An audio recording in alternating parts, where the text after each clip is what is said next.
విఘ్నేశ్వరాయ నమః. అందరికీ నమస్కారం.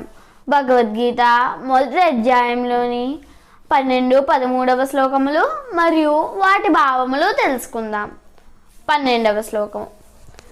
తస్య సంజనయన్ హర్షం కురు వృద్ధః పితామహః సింహనాదం వినద్యోచ్చైః శంఖం దద్మౌ ప్రతాపవాన్.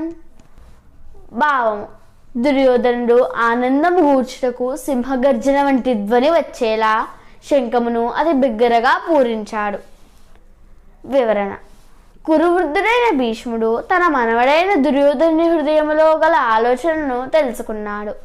అప్పుడు దుర్యోధను పట్ల సహజ కరుణతో భీష్ముడు దుర్యోధనును సంతోషించేలా శంఖమును అతి బిగ్గరగా పూరించాడు.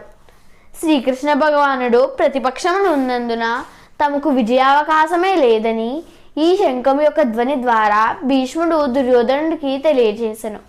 అయినా సరే యుద్ధాన్ని కొనసాగించడం భీష్ముని ధర్మము. ఈ సమయంలో ఎలాంటి కష్టం ఎదురైనా వెనకడుగు వేయకూడదు. 13వ శ్లోకము. తతః శంఖాష్టభేద్యశ్చ పనవానక గోముఖాః సహస్రైవాభ్యహన్యంత సా శబ్దస్తు ములోభవత్. భావము: తరువాత శంఖములు, పనవానకములు, బేరులు, కొమ్ములు అన్నీ ఒక్కసారిగా మ్రోగింపబడ్డాయి. ఈ సంఘటిత ధ్వని అతి బిగ్గరముగా ఉండెను. జై శ్రీకృష్ణ.